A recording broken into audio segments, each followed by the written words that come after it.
अस्सलाम वालेकुम जी। क्या हाल चाल है? सब ठीक ठाक है। अच्छा, ये दरअसल वीडियो बना रहा हूँ। ये जवाब तो है शाह साहब को। उन्होंने एक सवाल किया था, मेरी राय मांगी थी। और सबसे पहले जी, जज़ाकल्लाह, आपने इस काबिल समझा।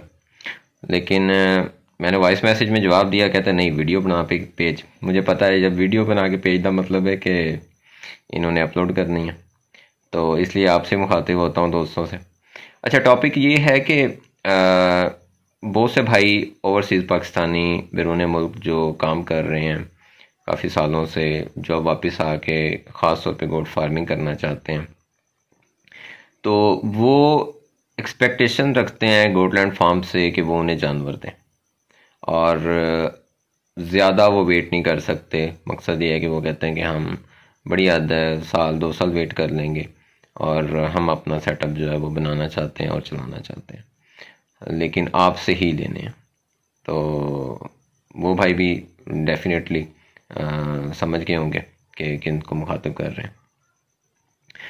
तो सबसे पहले मैं बताऊं कि जो अब तक मुझे समझ आई है, क्योंकि मैंने जब भी विज़िट किया है, शाह साहब से बात हुई है, फरान भाई से बात हुई है, तो गोटलैंड फार्म जो है उनका मकसद क्या था? उनका मकसद था कि हमने ब्रीड अपग्रेड करनी है।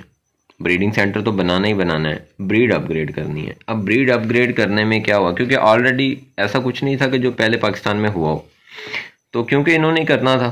तो जब वो पंजाबी में कहते हैं ना, राह पे जाने तो वाह पे जाने, तो जब इन्होंने स्टार्ट किया तो स्टार्टिंग में इनको ये था कि हम जाएंगे और हम, मतलब ये है कि पट्टे शट्टे खरीदेंगे, अच्छे चरवाहों से खरीदेंगे, अच्छी कीमत दे देंगे। स्टार्टिंग में काफ़ी मुझे भी बड़ा लगा एक बार, और भाइयों ने भी, मकसद ये है कि इस चीज़ पे तनकीद की कि आप इतने महंगे जानवर ले रहे हैं। लेकिन फिर खैर वो लोगों को आहिस्ता आहिस्ता समझ आ गई कि क्यों महंगे लिए हैं, तो वो जवाब भी मिल गया, मुझे भी मिल गया। तो उसमें ये है कि इन्होंने सोचा कि हम जानवरों को 4 दांत करेंगे और 4 दांत पे जानवर जवान हो जाएगा।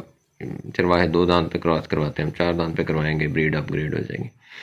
जब ये 4 दांत पे आए तो साथ साथ बंदा सीखता है, इन्हें लगा के यार ये 4 दांत की बजाय ये तो अभी भी ग्रोथ, अभी तो ये मकसद ये जस्ट जवान हुई है, अभी तो ये ग्रोथ शुरू की है इसने, तो क्यों ना इसे 6 दांत तक लेके जाया जाए। फिर ये उसको 6 दांत पे ले गए। इस सारे दौरान आप रूटीन में देखें कि एक तो टाइम आगे गया वो पूरे इनके शेड्यूल का, सेकेंडली ये हुआ कि अखराजात बढ़ रहे हैं साथ के साथ। तो अब जब 6 दांत पे पहुंचे तो मैंने पता चला कि ये तो ब्रीड माशाल्लाह ऐसी है कि ये 6 दांत के बाद भी अभी ग्रोथ कर रही है, तो अब इसको हम 8 दांत पे लेके जाएंगे। अब इतनी देर में जो हमारे जैसे और कई भाई थे जो इस इंतज़ार में थे कि ये प्रोडक्शन शुरू करें और हम भी उसमें परचेजिंग करें, तो उनका जो सब्र है वो डावाडोल हो गया। अब वो फोर्स कर रहे हैं कि आप हमें दें, 5 जानवर दें, 10 दें, 20 दें, आप हमें भी करके दें। तो ये फ़िलहाल इस चीज़ से अभी तक कतरा रहे थे कि हम कैसे करें। अब जो हैं वो बाकायदा भाई एक पूरी प्लानिंग्स करके कि आप हमसे एडवांस ले लें, एडवांस बुकिंग कर लें, हमारे साथ एक आप कमिटमेंट करें, ताकि हमें पता हो कि हम 2 साल बाद 3 साल बाद आएंगे तो हमारे पास हमें आगे से जानवर मिल जाएंगे और इस क्लास के होंगे और गोटलैंड फार्म के प्रोटोकॉल्स के मुताबिक वो जानवर पले हुए होंगे, तो हमें मसला नहीं होगा इस फील्ड में आने के लिए। तो ये वो भाई हैं जो समझते हैं कि वक्त बचा लो या पैसा बचा लो। अब वो समझते हैं कि जितनी देर हमने आके यहाँ 2 साल खपना है और उसके बाद हमने शायद शायद फिर हमने इस काबिल बनना है कि हमारी बट्ठे उस लेवल पे हों, तो क्यों ना हम इस प्लेटफॉर्म का फ़ायदा लें और इनसे वही 2 साल हम अपना काम करें जो हम कर रहे हैं और उससे कमाएं उतनी देर, और अपने जानवरों के साथ साथ साथ ही पेमेंट भी कर दें, और जाके जिस वक्त हम पहुंचे तो हमारी ब्रीड तैयार, हमारा जानवर तैयार हो और हम जाके अपने फार्म पे उसे सेट करें। और क्योंकि वो ऑलरेडी एक फार्म के रूटीन के मुताबिक जानवर पला होगा तो हमें प्रॉब्लम्स नहीं आएंगे और हमारा जो फार्म है वो इंशाल्लाह तैयार हो जाएगा, बजाय इसके कि हम जाके फिर 3-4 साल लगाएं और फिर हम उस लेवल पे पहुंचे। तो ये उनकी सोच भी ठीक है।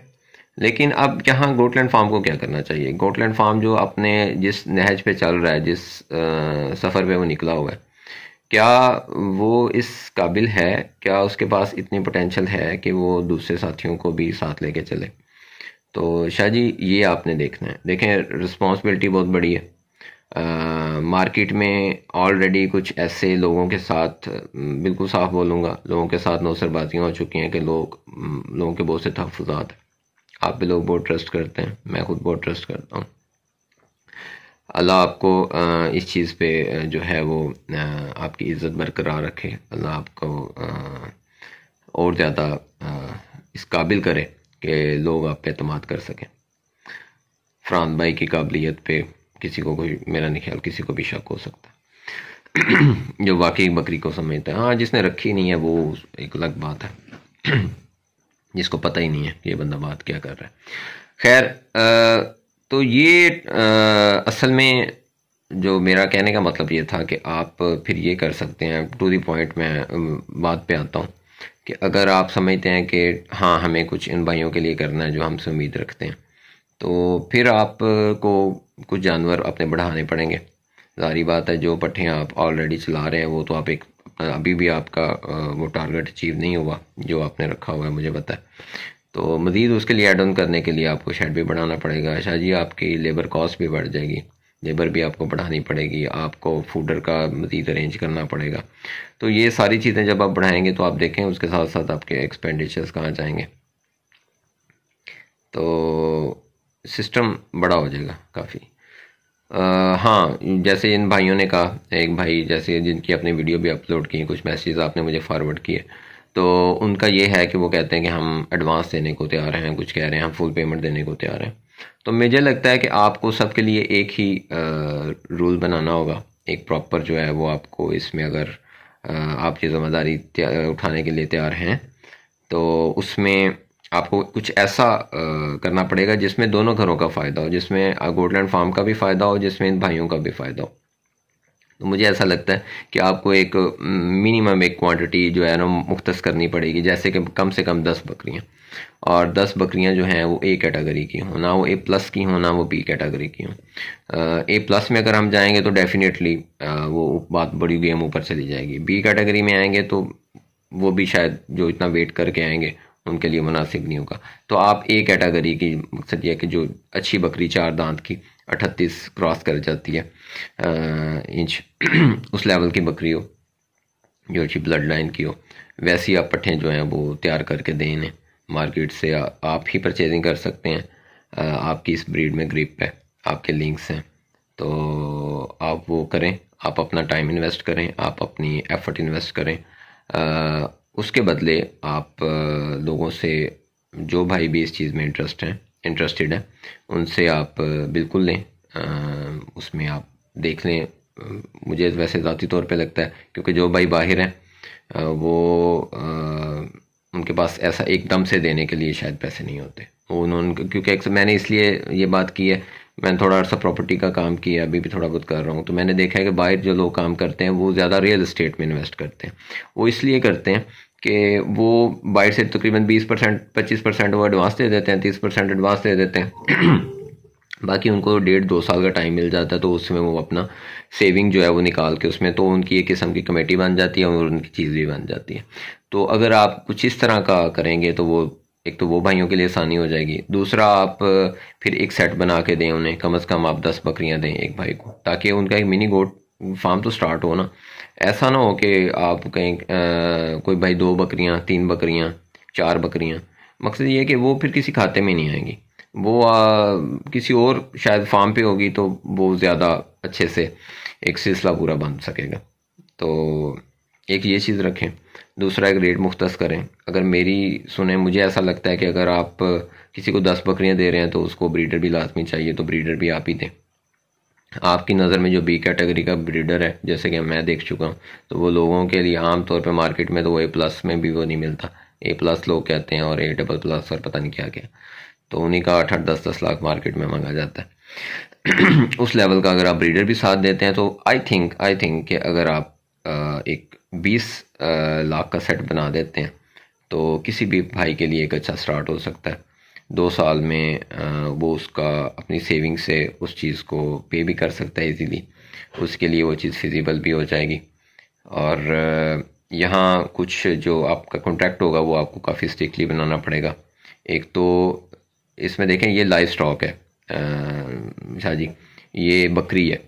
इसमें अगर हम 10 बकरियां खरीदते हैं, मैं अब ले रहा हूँ थोड़ा बहुत शायद ले रहा हूँ, लेकिन उसी में मुझे अंदाज़ा हो रहा है कि अगर मैं 5 बच्चे खरीदता हूँ तो 5 बच्चों में शायद एक तो बच्चा होता है जो मुझे बड़ा अच्छा लगता है, बाकी 3 मुझे लेने पड़ते हैं, क्योंकि अब कहाँ से परफेक्ट लेके हैं सारे।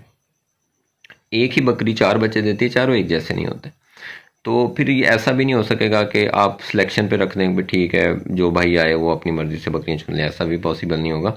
तो इसके लिए आपको ये करना होगा कि ये फरहान भाई खुद देखें, उन्होंने एक सेट फ़र्ज़ करें, अब क्वांटिटी जब होगी ना 10 बकरियाँ कम से कम 20 बकरियाँ, तो उसमें आप खुद ही एक पूरा प्रॉपर सेट बना देंगे कि हर भाई को उसकी वैल्यू टू मनी चीज़ मिले। तो ये चीज़ मुझे पता है आप ज़्यादा अच्छे से मैनेज करेंगे, क्योंकि आपको अपने गोटलैंड फार्म के मेयार को बहरहाल जो है वो आपके लिए ज़्यादा अजीज़ है। तो ये इस पे तो किसी भाई को शक होना नहीं चाहिए। अगर आपने इतना कह दिया कि हम आपको एक अच्छा सेट देंगे, दैट मीन्स कि आप देंगे, इसमें कोई दूसरी बात नहीं है। किसी भाई को आके किसी का कान नाक मुंह देखने की ज़रूरत नहीं है। तो ये मुझे लगता है कि इस तरह से हो सकता है। इसमें आपको डेफिनेटली जो आप अगर किसी से डील करेंगे तो आपको एक प्रॉपर उसमें कुछ पॉइंट्स रख के एक उसके साथ प्रॉपर पेपर वर्क करना पड़ेगा, कमिटमेंट करनी पड़ेगी, एक एग्रीमेंट होगा। तो ये मेरी राय है शाह जी इस बारे में। बिल्कुल ख़ास तौर पे जो बैरून मुल्क भाई हैं, यहाँ जो हमारे भाई हैं उनका फिर कोई ना कोई लिंक होता है, टाइम होता है हमारे पास। जो बंदा बाहर बैठा है ना सर, वो जो काम कर रहा है वो मजबूरन वहाँ बैठा है, वो खुशी से नहीं बैठा। तो उसका दिल करता है कि जिस वक्त मैं वापस पहुंचूँ ना तो मेरा कुछ ना कुछ बना और मैं जाके स्टार्ट कर दूं, क्योंकि वापस आके वो 2 माह में वेला हो जाता है और जो भी सेविंग साथ लेके आता है, और उसके बाद उसको आगे कुछ चलाना है अपना। तो ये मेरी उन भाइयों के लिए भी मशवरा है कि अगर आप गोट फार्मिंग में आना चाहते हैं तो सर आप अपना किचन जो है ना वो आपने सेव करना है फर्स्ट ऑफ ऑल। अगर आप शाहजी से सेट भी लेते हैं, जस्ट सपोज कि अगर आप 4 दांत बकरियां लेती हैं, तो हमारा तो ये मशवरा है कि यार आप अभी उन्हें मजीद रोको, कम से कम 6 दांत तक तो रोको।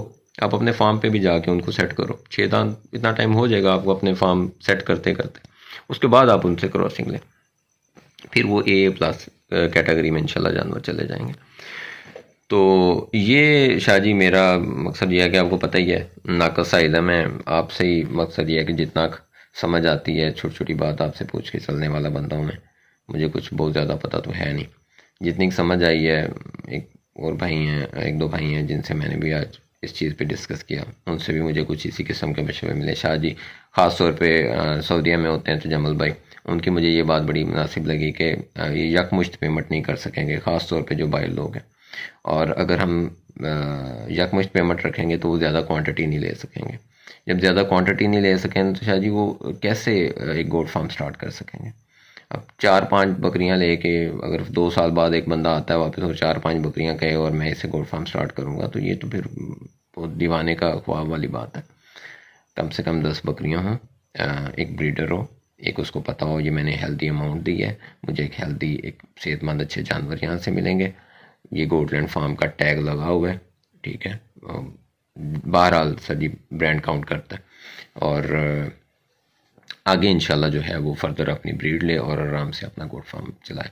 और इसके साथ साथ आपको सर उनको ख़ास तौर पे जो मालूमाती सर्विसेज हैं वो आपको उनके लिए खसूसी देनी पड़ेंगी, चाहे उसके लिए आपके कोई तैयार शागिर्द हों, आप उससे उनको फैसिलिटेट करें, चाहे उससे जो भाई ये चीज़ काम करना चाहते हैं, जो आपसे परचेज़ करते हैं, जो आपसे एग्रीमेंट करते हैं,